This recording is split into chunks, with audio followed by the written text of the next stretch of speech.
pogi na si Kanor mga kabukal. Ito naman si Tricia. Pakinahan siya ni Tricia mga kabukal. Oh. Diba? Nakanahan siya. Ano to? Second week of September. Si Kimberly, first week of September. Ay mamaya makita yung Kimberly, makita rin siya. Pero ito, nakalanan siya niya. Umalaylay na. Ganda ng balat ni Tricia, malikit lang. Balat, balibo. Malikit na yung balibo niya. Ito mga kabukas, hindi masakit to ha. Baka akala nyo masakit ha, hindi yan. Ayan ha. Napakasarap ko yan, napakalamig eh. Kasi may kasamang hangin. Maganda ito pagka mainit talaga. Nakipresko yung baboy.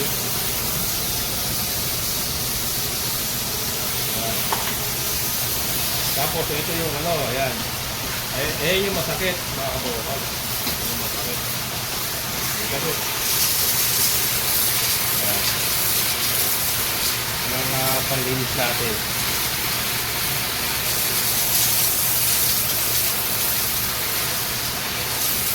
Tanggal lang kahit yung mga nakasiksik. Tanggal.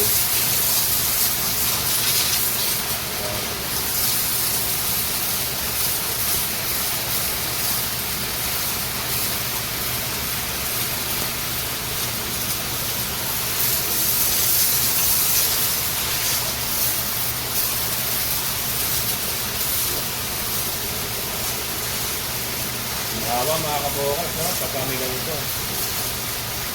Bottle spray.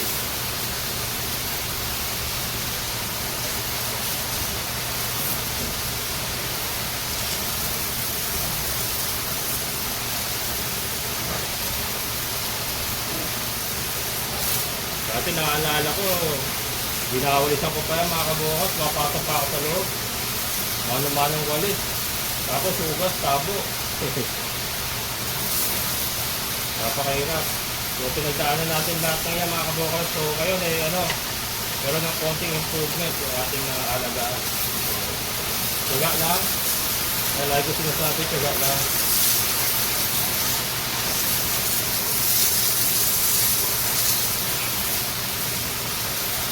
So, naman. Si Basya.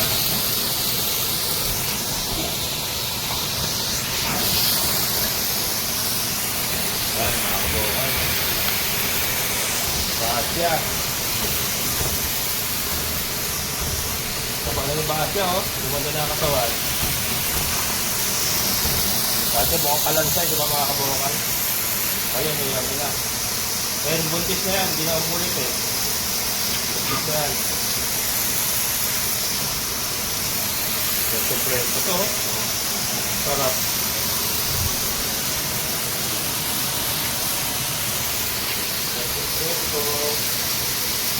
Ngayon lang uli umaraw eh, mainit ngayon eh. Ilang araw ng ulan sa ulan, kaya hindi sila nakakapaligo. Ngayon na sila ulit nakapaligo. Hindi tayo nagpapaligo pag malamig. Kahit mga inahin na to. Hindi tayo nag-take na risk pag malamig. Walang ligo, linis lang. Yung chlorine lang ang in-sprayan natin. Ayan. Diretso yun sa ating sa mga bago sa channel ko, meron po tayong Puso Negro. Diretso po yun sa Puso Negro. Proper waste disposal tayo mga kabukal, importante yan.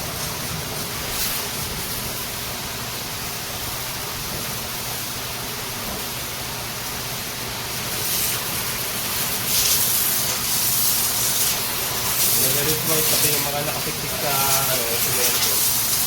Tanggal.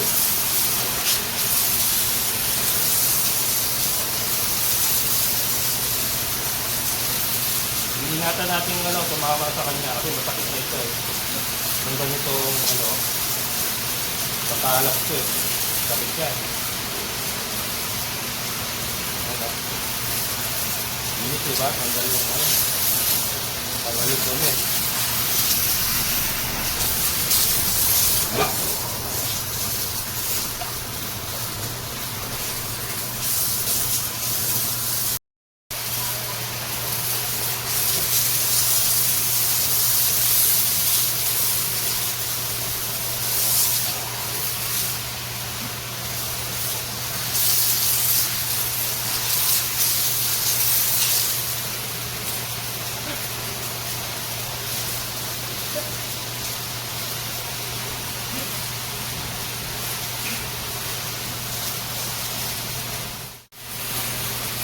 Yan, may Kimberly naman tayo mga kabukal.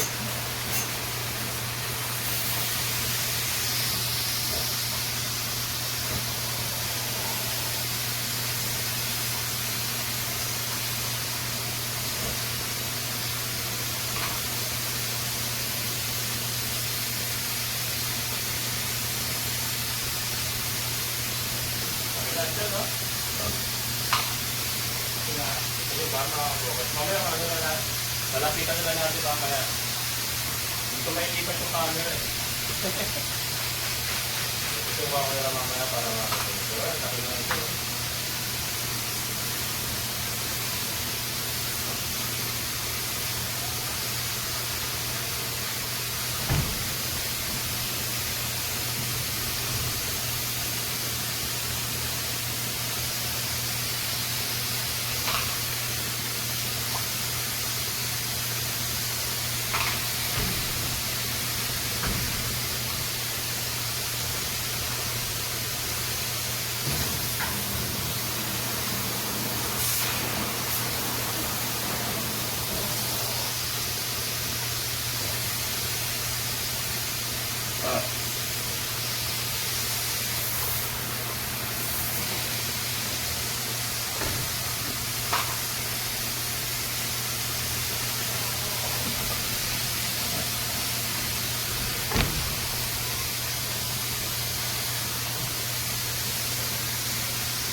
Ayan, bugas na.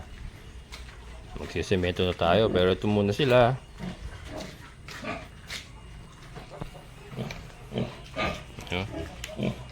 Bumbok na yung chat talaga ni Kimberly, mga kabukals. Oh.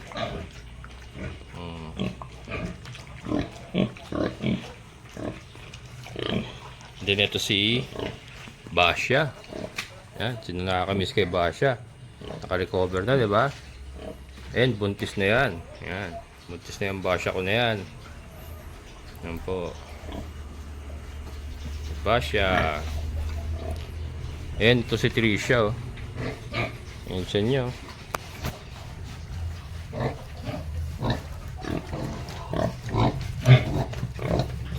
Mga kabukol. Rasado na siya niyo.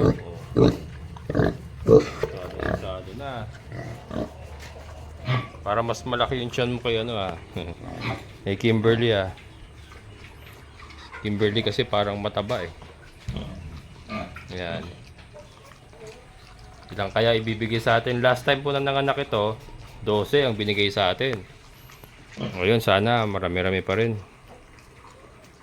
Ayan, si Kimberly.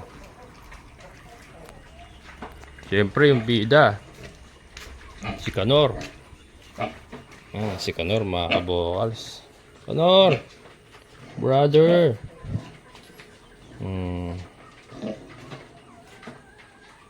Si Kanor. Ating barako na purong native. Si Kanor. Yan, so tala, magsisimento tayo mga kabukals. Repair. Kasi ano pala, tumigas na pala yung simento ko. Ayun. Nabasa na nga. Dito ako mag-ahalo sa isang kulungan. Yan, para ano, ma-repair ko din yung mga gilid-gilid niya.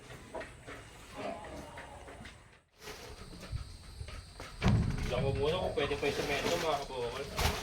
Parang matigas na yung prep eh.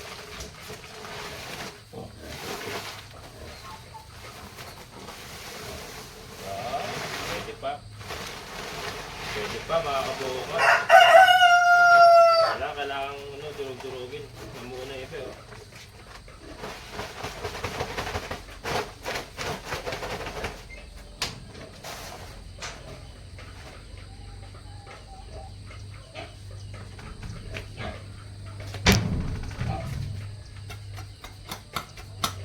Durugin.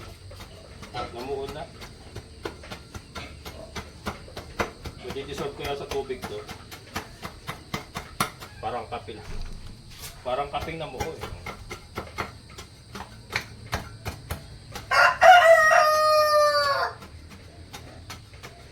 Okay, pwede. Marami pang ano. Marami pa naman pulpos.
Tuto-tuto ko na itong buhangin mga kabukal. Sayang yung semento eh. Anim na ano, bumili tayo ng 6 na pinistay.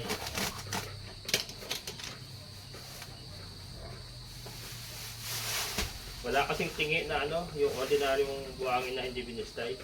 Wala mga nakasako sa ako yun eh, puro binistay.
Yan mga kabukal. Tapos lagyan natin tubig.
Yan mga kabukas.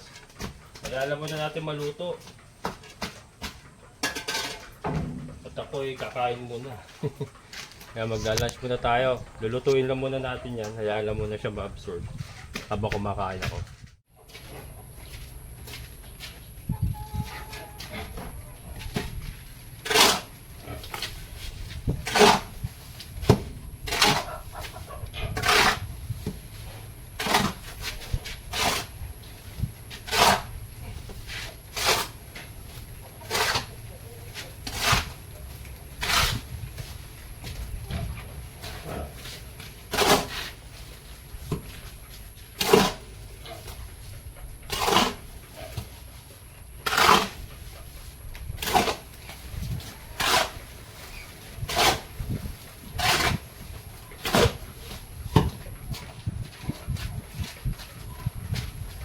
Skip mga kabukal.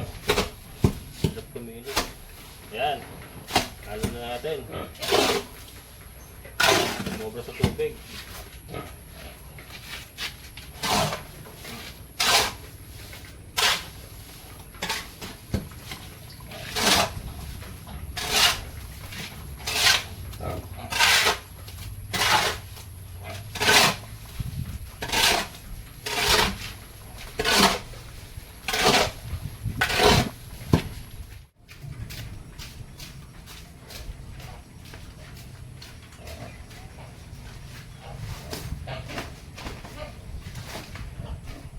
Mga kabukal, igigilid ko muna lahat tapos saka natin ikakalat.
Yung mga kabokals, hindi ko na natapos kahapon. At gabi na, saka sobrang pagod na. So ito po yung mga nirepair natin. Ayan, sa may CR natin yung ilalim kasi na ano na. Nagkakaroon na ng siwang sa ilalim. Baka bahaya na ahas. Kaya tinakpan natin. Tinambakan muna ng bato tapos tinakpan natin ng semento. Ayan, sa may CR po yan. Tatapos lang umulan na naman mga kabokals. So ito yung mga tinapal natin. Ayun, halata naman yung mga bago. So ano lang yan, sinapawan lang natin. Kasi nakukudkud na ano. Ito nakukudkud na parang inanulo natin. Kasi sayang yung semento mga kabokals, titigas lang yun. Kaya ginamit na natin. Ang problema, ayan. Ito. Dito tayo. Ayan. Ito pala. And then ito, ni-repair ko din. Ayan. Ni-reinforcean ko yung mga butas-butas din. Kasi nagkaroon na rin ng mga butas-butas. Ayan. Ayan. Sa ilalim kasi yan, yung ating Poso Negro. Ayan. Ito, ayan. Yan yung mga tinapal-tapal natin kahapon, kagabi mga kabokals. Ginabi na ako kasi nagpakain muna ako ng manok. Nung mag-aalas 6 na, didilim na eh. Kaya gabi na, ay, ba't dito ako pumasok? Papakita ko yung kagagawa na naman itong dalawa na to eh. Ayan. Hindi ko alam yung tali pala niya umabot pa rin doon. Kaya ayan, sinira. Sinira lang yung inirepair ko kahapon. Sinira lang. Ayan. Ayan, mamaya bibili na mga 1 kilo semento na lang siguro. Maghanap ako ng 4 kilo. Ayan. Baka puro semento na lang kasi wala na akong buhangin. Itinodo ko na yung buhangin kahapon. Ito kasi mga anak na ito by next week yata. Siguro.